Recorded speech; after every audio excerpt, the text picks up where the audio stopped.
E gostaria de aproveitar nesse público todo para expressar, obviamente, essa minha gratidão. Tá bom? Obrigada, obrigada. Gostaria de agradecer, enfim, os alunos da Veiga de Almeida que estão aí também, né? Até pedir para que eles dessem um oizinho para mim, a Ginha, aí no chat, para que eu Estão possa fazendo registrar, isso. né? Estão Registrar fazendo.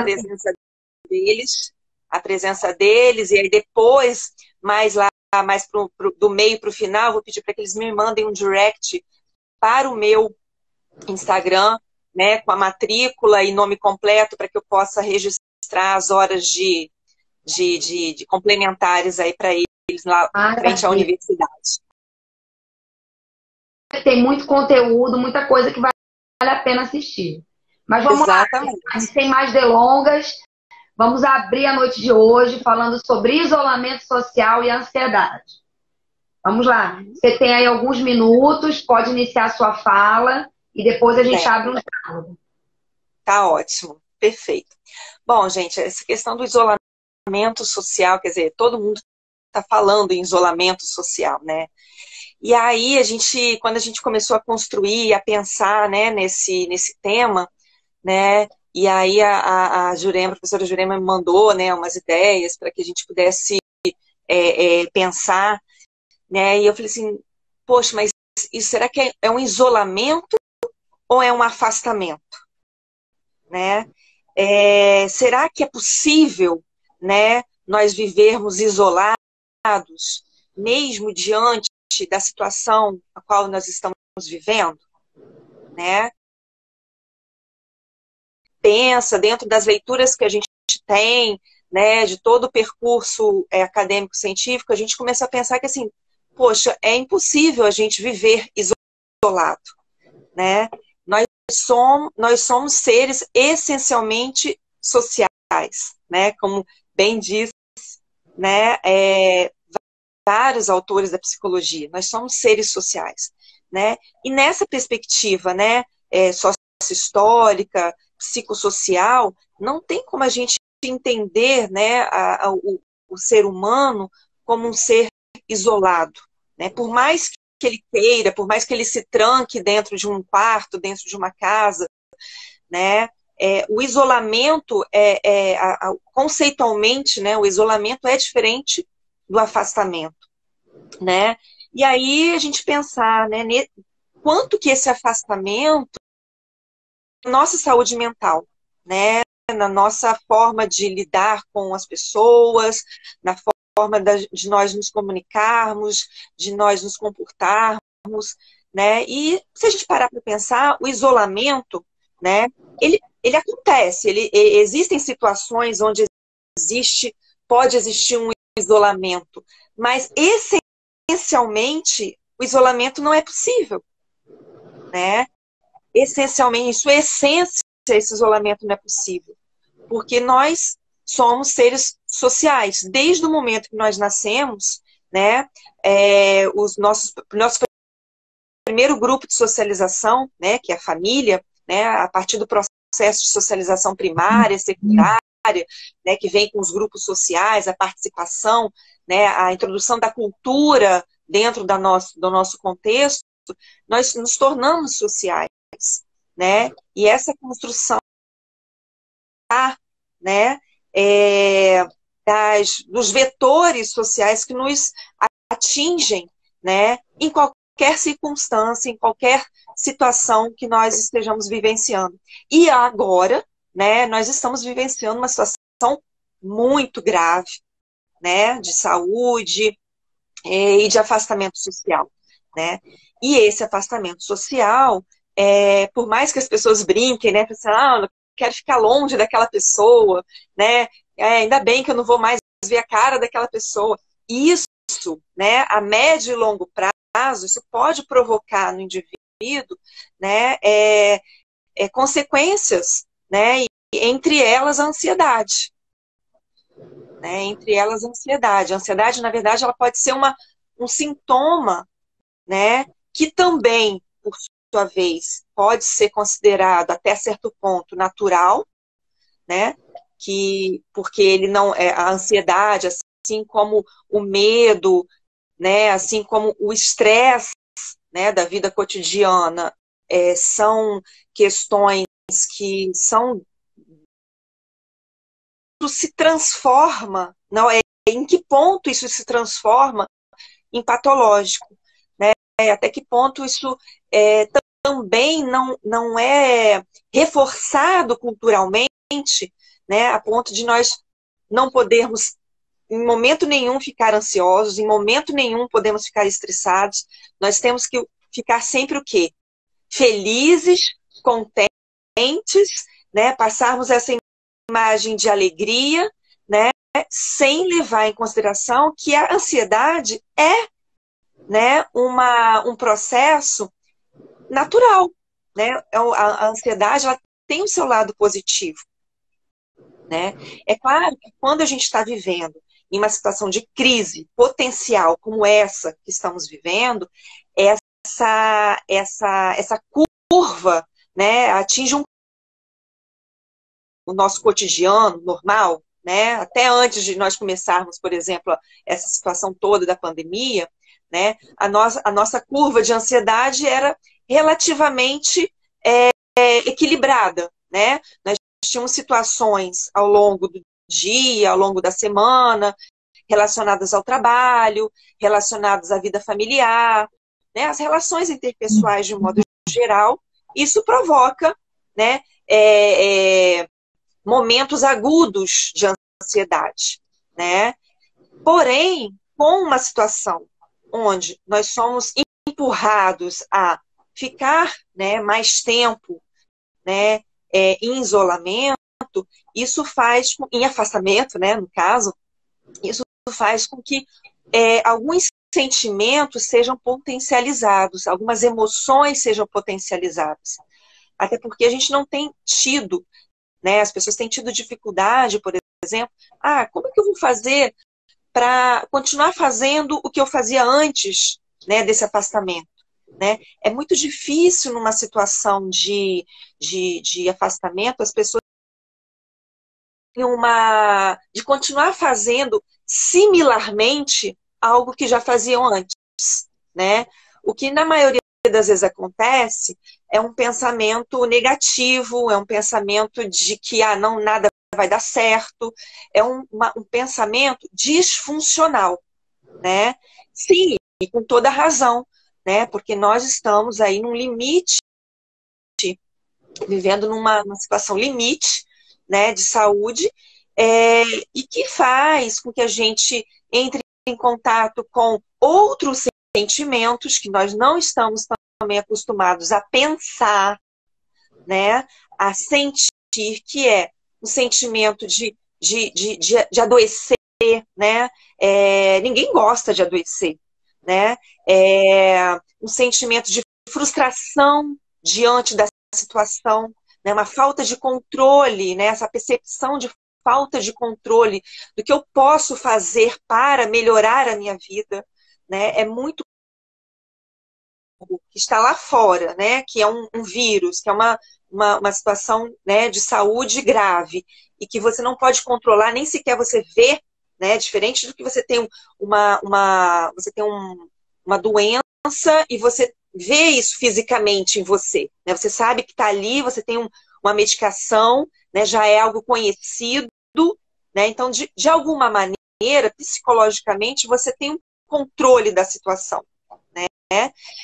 No entanto, né, essa situação que a gente está vivendo, não, né? Essa situação que a gente está vivendo transborda, né, todas as possibilidades de controle que a gente conhece em nós mesmos, né?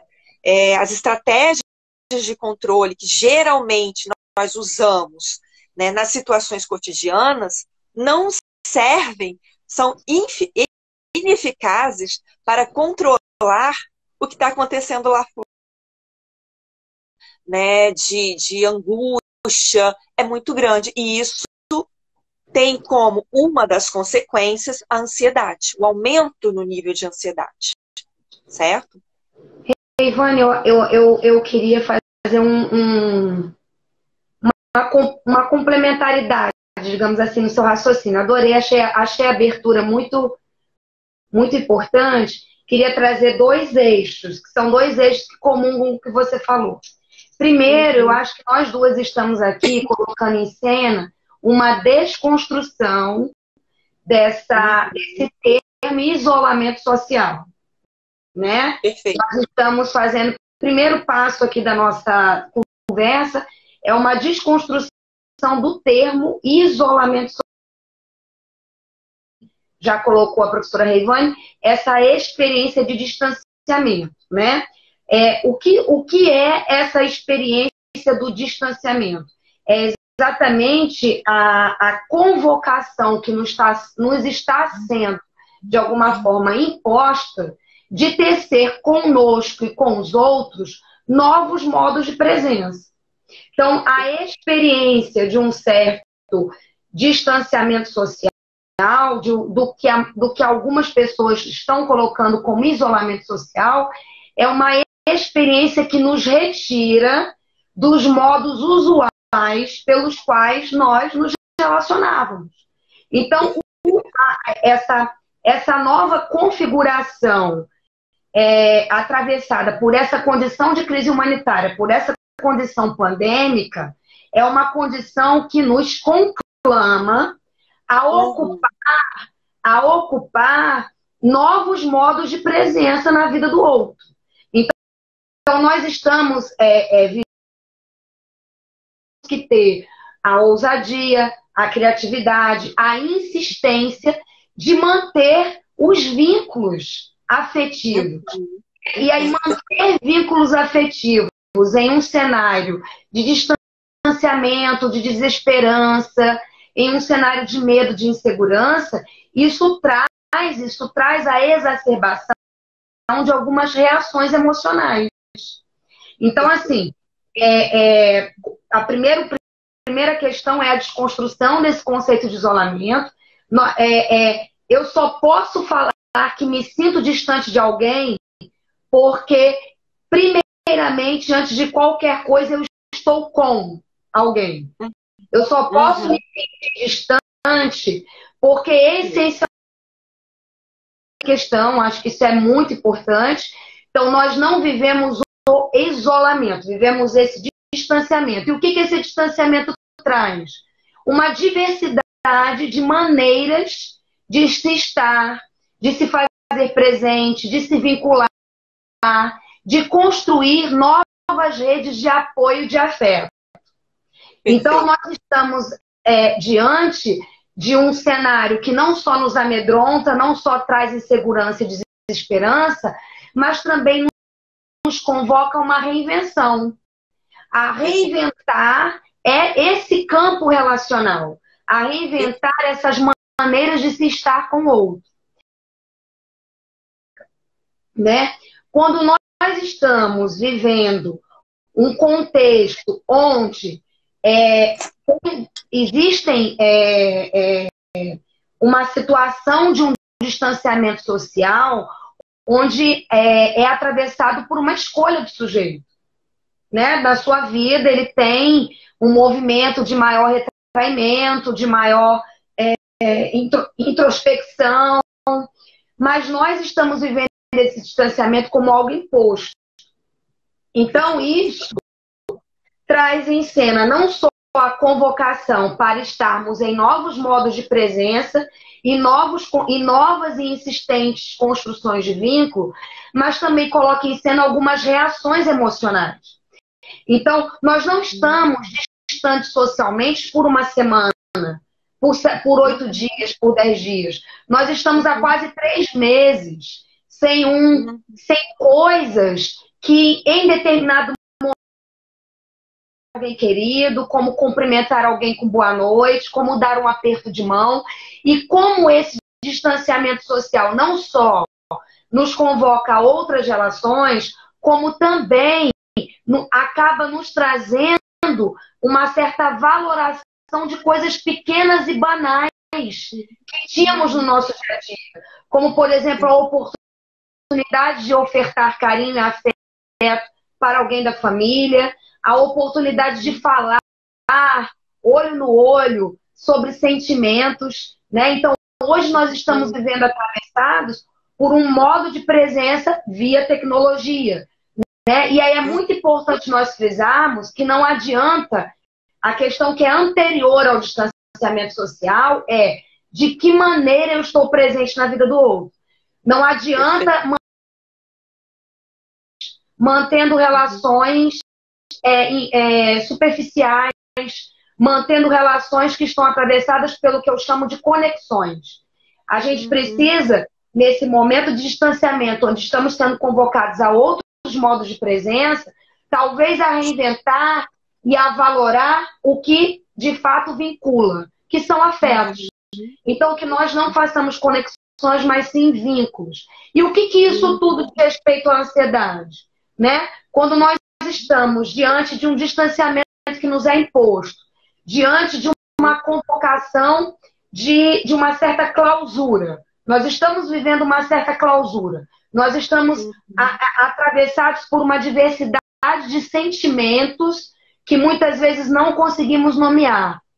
Então, acaba sendo uma reação emocional, aguda, natural, a situações de crises extremas, algumas questões ansiogênicas. Eu me sinto ansiosa justamente pelo não saber, pelo não conhecer, por não saber quando isso tudo vai passar, por ter a minha mãe que mora no mesmo bairro, mas eu não consigo ver, eu não consigo estar ao lado, por não saber o que vai ocorrer com quem eu amo, por não saber o que vai acontecer com a minha própria condição. É que esse elemento da desconstrução acho que ficou bem claro sobre o conceito de isolamento, mas o que é importante a gente deixar claro aqui nessa live hoje, e a Rayvane já colocou isso em um terreno bem consistente, é o fato de que determinadas situações onde eu me sinto mais acelerada, onde eu me sinto com uma certa alteração de sono, alteração de humor, um pouco mais agitada, tem determinadas reações que são consideradas naturais. Né? Então, é muito importante nós entendermos que esse momento que nós estamos passando com tantas fragilidades e vulnerabilidades acabam enunciando alguns quadros ansiogênicos de dúvida, de desesperança, de falta de controle, como reações naturais. Então, é muito importante nós estarmos atentos a isso.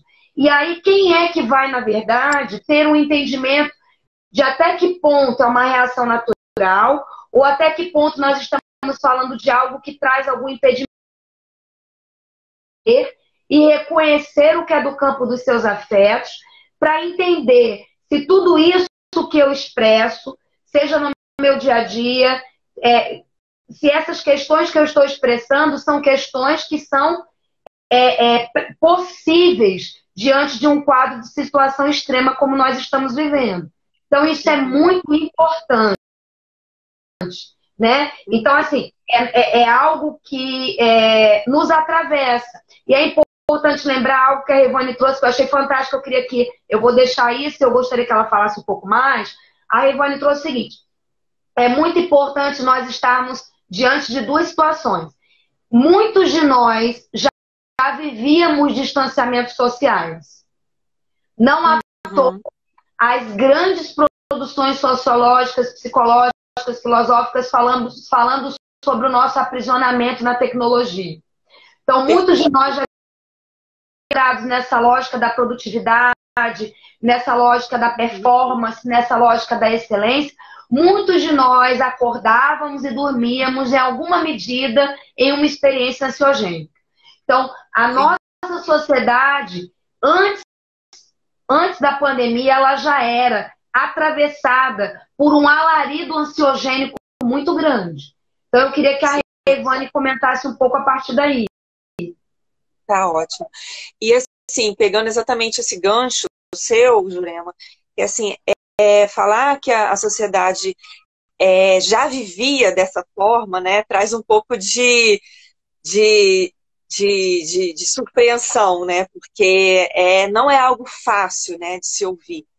Né? Geralmente as pessoas todas as pessoas, é uma tendência, né, comportamental, nós pensarmos que nós vivemos, né, bem, nós não somos atravessados pelas questões do trabalho, né, e a gente vê isso muito na prática clínica, por exemplo, quando a gente percebe que as pessoas, elas perderam um pouco o rumo, né, do seu dia a dia, do que fazer por,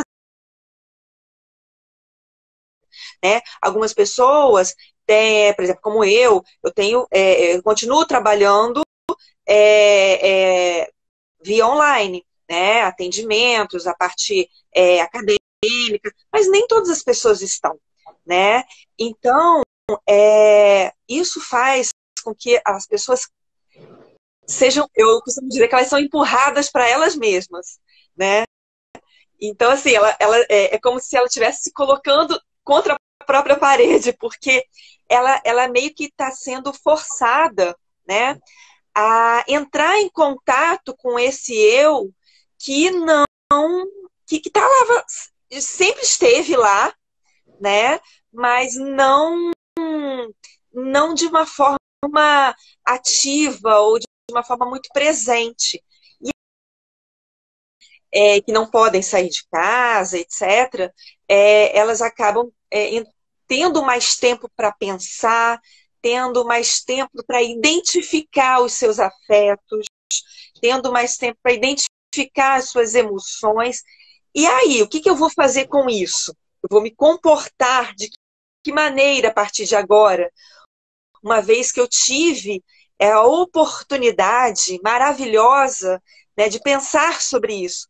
Porque até então eu não pensava muito sobre isso, porque eu tenho que trabalhar, né? A rotina de trabalho é muito grande, eu não tenho tempo nem sequer, muitas vezes, para ligar para os amigos, quem dirá pensar sobre o que eu estou sentindo, o que eu estou pensando, né? E esse é um dos motivos pelos quais, na nossa rotina de trabalho, né, de modo geral, as pessoas são atropeladas, né, por suas próprias emoções, por seus próprios sentimentos, né? Uma vida facilita, né, o trabalhador que, na verdade, o trabalho, né? Eu estou falando muito dessa questão do trabalho porque o trabalho é um dos papéis sociais mais fortes, né, que ocupa um lugar mais central na vida de grande parte, né, da população por um grande período de tempo, né, ao longo, a gente pegar o desenvolvimento todo de um indivíduo, né, desde quando ele nasce até, né, a terceira idade, o trabalho ele ocupa um tempo muito grande, né, ao longo de todo esse período, e ele ocupa um papel social central, né? Então, por conta desse trabalho, muitas vezes as pessoas não conseguem entrar em contato com os seus próprios desejos, né, os seus próprios afetos.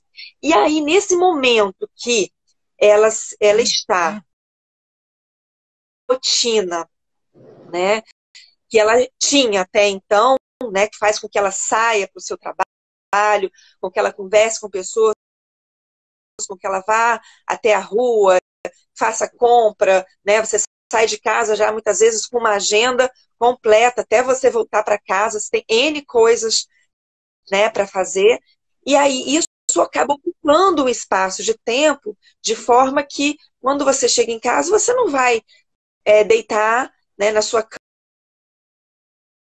pessoas que têm, digamos assim, essa,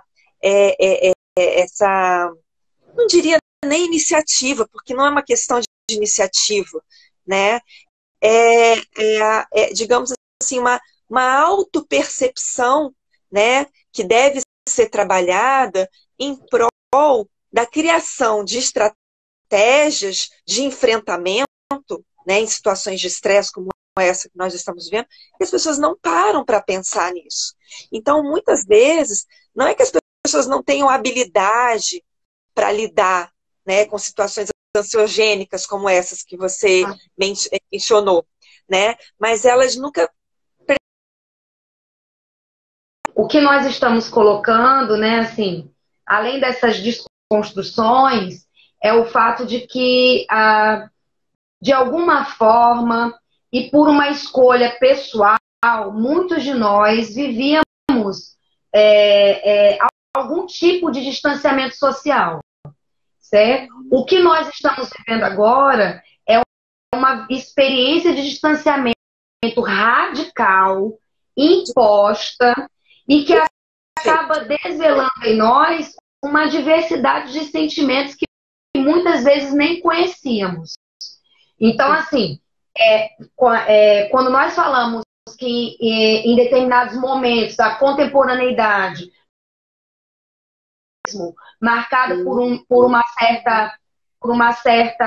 conjunto de relações muito frouxas, muito esgarçadas, né? Isso não quer dizer que hoje, nesse cenário de hoje, a situação seja semelhante. O que nós estamos querendo dizer é que nós estamos vivendo um distanciamento sem convite, que simplesmente nos invadiu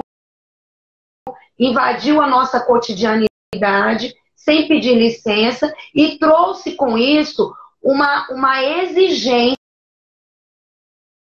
Nós temos aí uma dupla situação.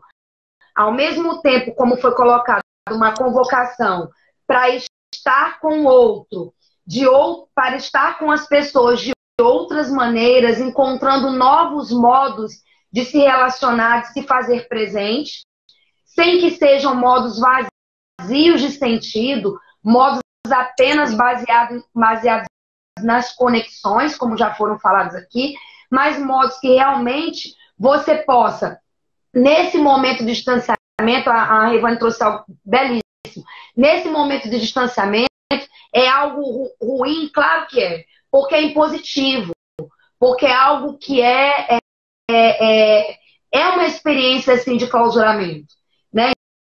Confortável, uma situação que nos traz incômodo, que nos traz... então, não estamos apenas vivendo o medo, a insegurança, a falta de controle, estamos vivendo também a clausura, estamos vivendo o interdito, o impedimento de estar com quem amamos, o impedimento. Então, isso é um fato.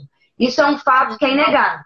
Nós apenas queríamos mostrar que um certo distanciamento social já havia, mesmo que com uma nuance totalmente distinta, já havia. Hoje vivemos a radicalidade desse distanciamento e, ao mesmo tempo que ele nos convida a nos repensar nessas relações, ele nos convida também, vamos tentar positivar isso. Mas qual é o lado positivo disso, Jurema? Né? Nós estamos exatamente nesse reconhecimento de quem importa, quando importa, de que maneira eu posso me vincular, quais são as minhas prioridades agora, o que eu entendo como relação, quais são as relações que estavam enfraquecidas e que eu posso retomar nesse momento de isolamento social, de distanciamento social. Né? Então, isso tem uma valia muito grande. E a questão ansiogênica, né, que eu gostaria de retomar, que eu acho importantíssima, nós estamos impedidos de estar com quem amamos, tal como rotineiramente conhecíamos, né? Então, assim, nós não estamos impedidos de estarmos em relação com alguém. Então, vamos encontrar uma maneira, é por carta, é por telefone. O importante é manter algum tipo de contato. É essencial nesse momento de distanciamento a construção na vida de cada um de nós de uma rede de apoio, de uma rede de suporte. Porque, e aí é interessante quando a Revane colocou assim, esse distanciamento também trouxe a possibilidade de um contato maior conosco.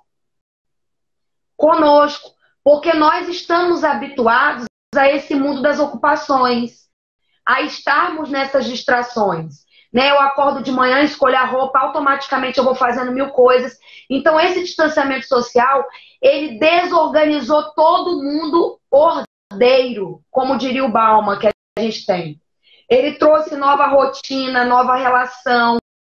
E aí a relação que é uma construção que nos é muito cara e muito própria, é essa relação conosco. Então, esse distanciamento social, ele não só pode resgatar, fortalecer, reinventar novas maneiras afetivas, novas formas afetivas, mas ele também pode proporcionar um encontro que não é um encontro tão simples. Um encontro consigo mesmo talvez seja o encontro mais desafiador que nós temos. O social às vezes traz isso. Então, quando nós falamos que o distanciamento ele pode suscitar condições de sofrimento e condições de ansiedade, nós estamos falando das reações naturais. Agora, Sim. Vamos pensar na seguinte situação. Se nós estamos diante de casos específicos, de pessoas que já faziam acompanhamento, já tinham uma comorbidade psicológica, já tinham uma condição psicológica instaurada, diagnosticada, é claro que essa pessoa necessita permanecer em algum tipo de acompanhamento. É importante que não só essa pessoa, mas todos nós, criemos atividades, fazer coisas diferentes e coisas também voltadas a algo que é de um campo que a contemporaneidade muitas vezes nos fez esquecer, que é o campo do prazer.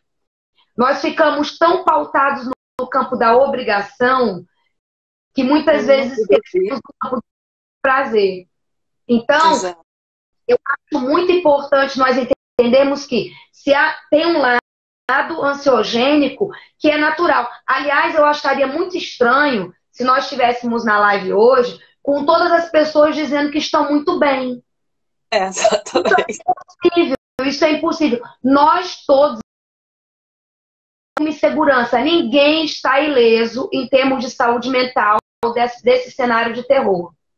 Então, assim, é muito importante que a gente tenha o cuidado de não cronificar, não medicar, não psicologizar condições emocionais que são naturais em uma situação como essa. Uma situação completamente adversa, né? E aí, Rejane, por favor, pode continuar? Eu tenho aqui duas perguntas. Por isso que eu acho que é importante essa autoavaliação, né? Porque a gente tem que entender isso, assim, essa autoavaliação, ela pressupõe uma autopercepção, né? Então, assim, se você, numa situação, né, de crise como a gente está vivendo hoje, uma das primeiras coisas que é importante, né, a gente perceber, eu sempre senti, eu comecei a sentir isso a partir de quando, né? Então, começar a tatear, né, a se garimpar, né, de forma a identificar, porque senão a tendência cai no que você colocou, né? É patologizar tudo, é psicologizar tudo, e aí entra a medicação, né? Enfim, aí isso e a gente sabe que a medicação, Rejane, nesse momento pandêmico, ela não é indicada, justamente porque nós não temos parâmetros processuais de um projeto terapêutico para entender, né, a possibilidade de uma eficiência desse uso. Então, não é aconselhável, tanto pelo campo da psicologia como da psiquiatria, qualquer tipo de um uso medicamentoso nesse momento agora, sem que haja uma gravidade realmente significativa ou risco, onde a pessoa mesmo se coloque em risco ou onde ela esteja colocando. Geralmente, né, esse uso de medicação acontece em pessoas que já vêm usando a medicação regularmente e que, por consequência, já vêm também tendo acompanhamento psiquiátrico, terapêutico ou clínico regularmente, né? Isso não deve ser, esse protocolo não deve ser alterado, né? Até porque, por exemplo, a própria ansiedade, ela pode ser um sintoma de várias outras comorbidades, né? Então, a ansiedade, geralmente, ela não, a não ser assim, os transtornos patológicos, né? Transtorno de ansiedade generalizada, né? Um transtorno de pânico, né? Fobia, enfim, tudo que está dentro do quadro de ansiedade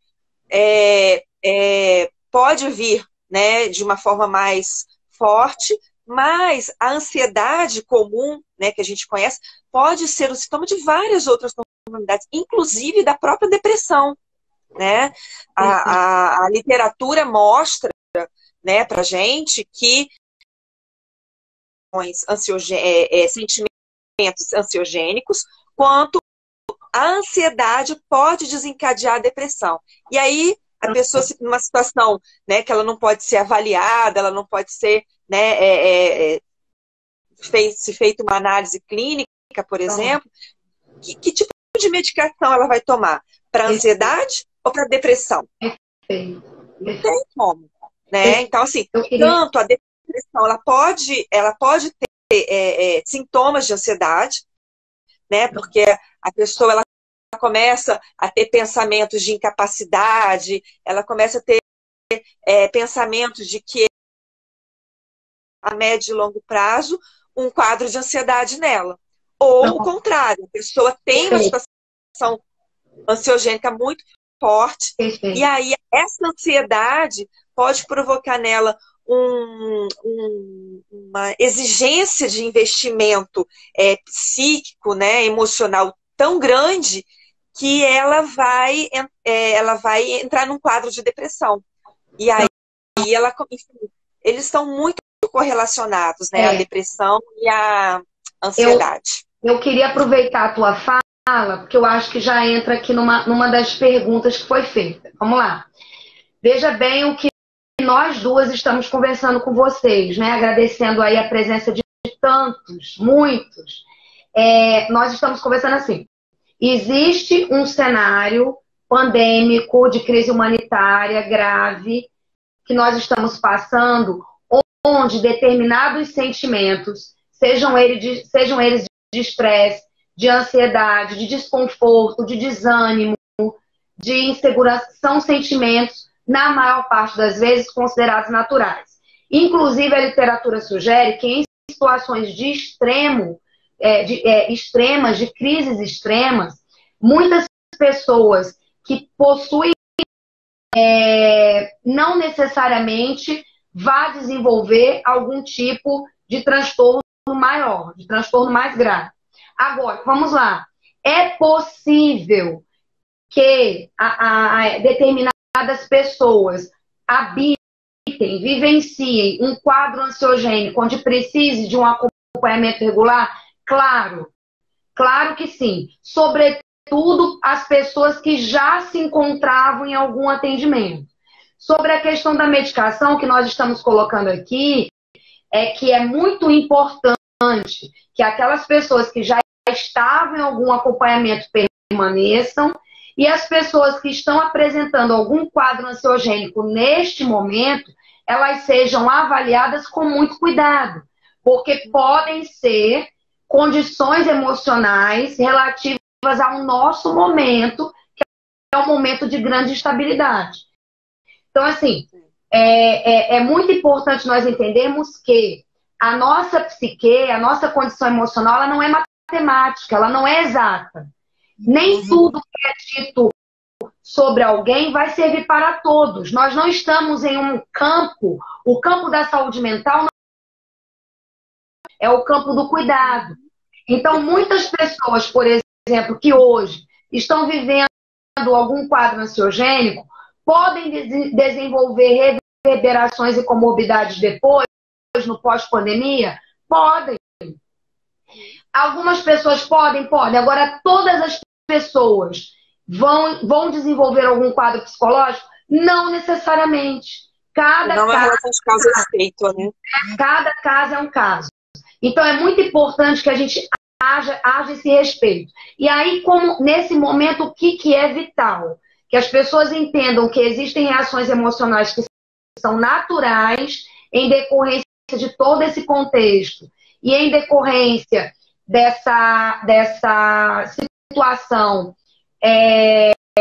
de distanciamento social, e existem situações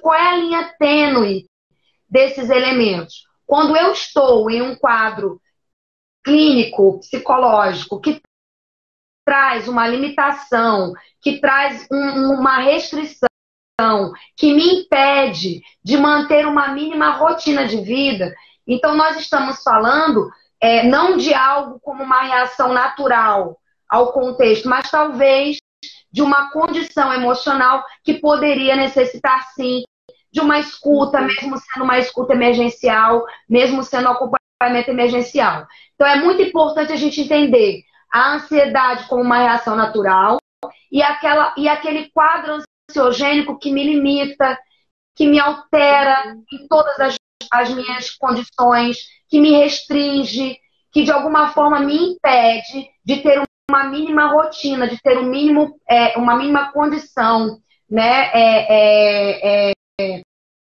Você falar sobre a questão do home office, da questão desse trabalho em casa, e também fizeram uma pergunta sobre o fato de que se talvez o uso do celular fosse algo que colaborasse com as questões ansiogênicas. Então eu vou pedir para você fazer essas duas respostas. Faltam aí um pouco mais de 7 minutos para a gente fechar. Tá. Bom, então vamos no primeiro ponto, né? Eu acho que a questão do home office é uma questão assim que é muito complexa, porque geralmente quando as pessoas, quando as grandes organizações começaram a falar de home office, né, a melhorar o tempo, vai ajudar o indivíduo a trabalhar menos, né, a trabalhar na casa dele, se sentir familiarizado, se sentir acolhido ali dentro de casa. E mais interessante que agora, né, nesse momento que nós estamos vivendo, nós estamos sendo obrigados a trabalhar em home office, né? E aí eu costumo dizer assim, nem todas as pessoas têm um perfil home office, porque o que é necessário a trabalhar com home office? É necessário só você ter um computador em casa que funcione bem? Obviamente que não.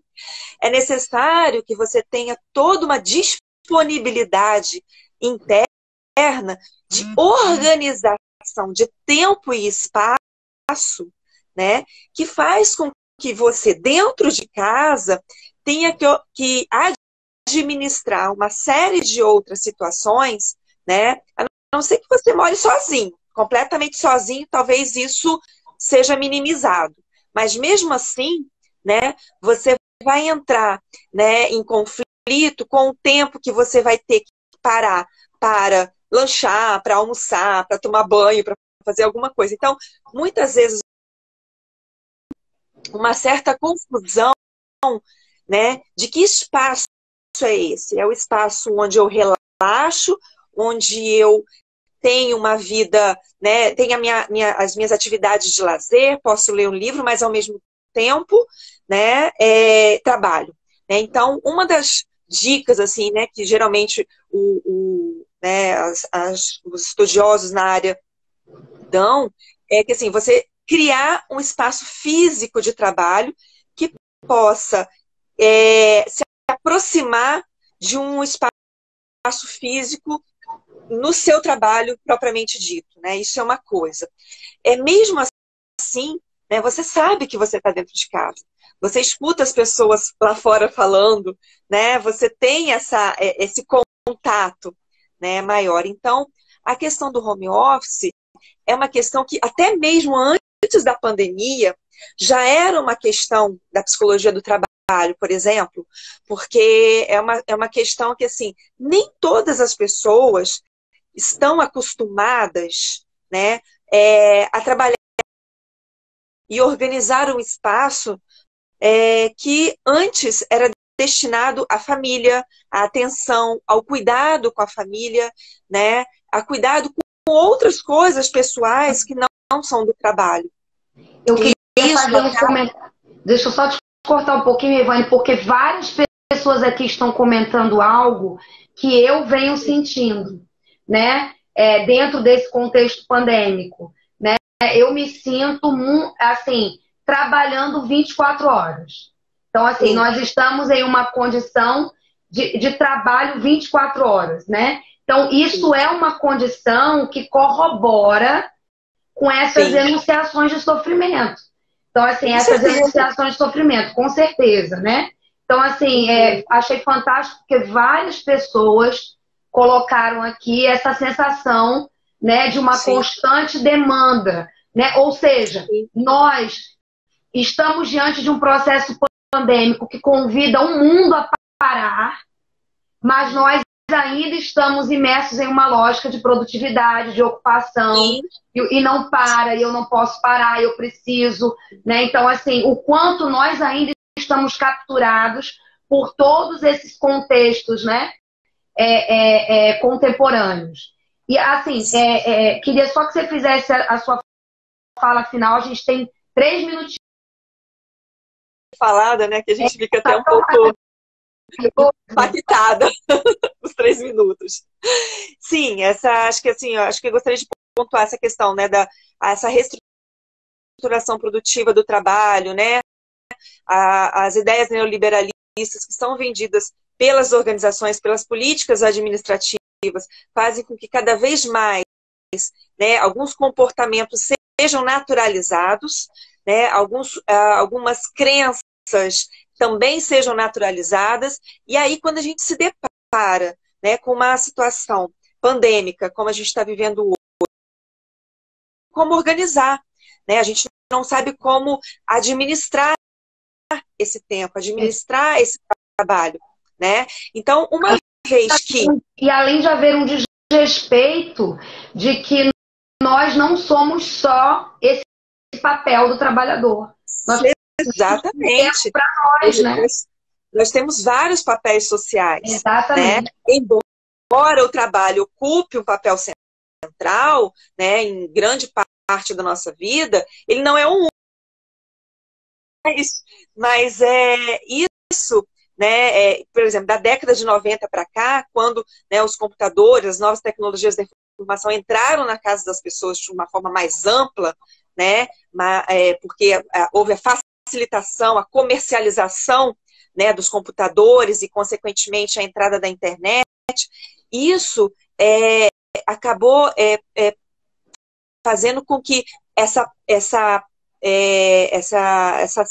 permeabilidade, né, que é até um termo usado por Meyerowitz, que é um estudioso que fala da permeabilidade entre os lugares, né?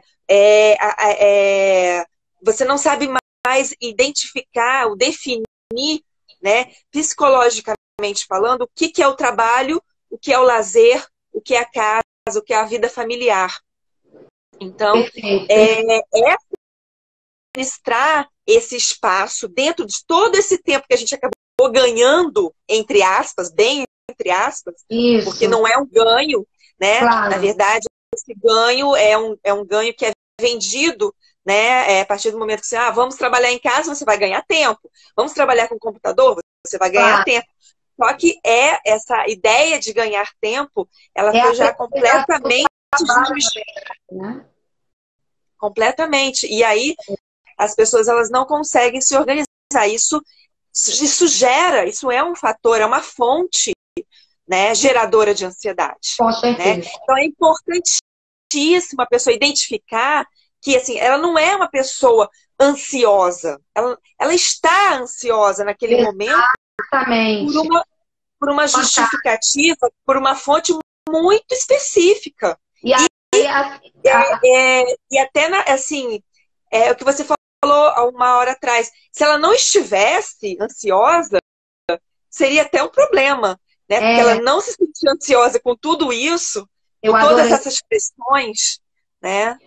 Então, acho que é um pouco isso.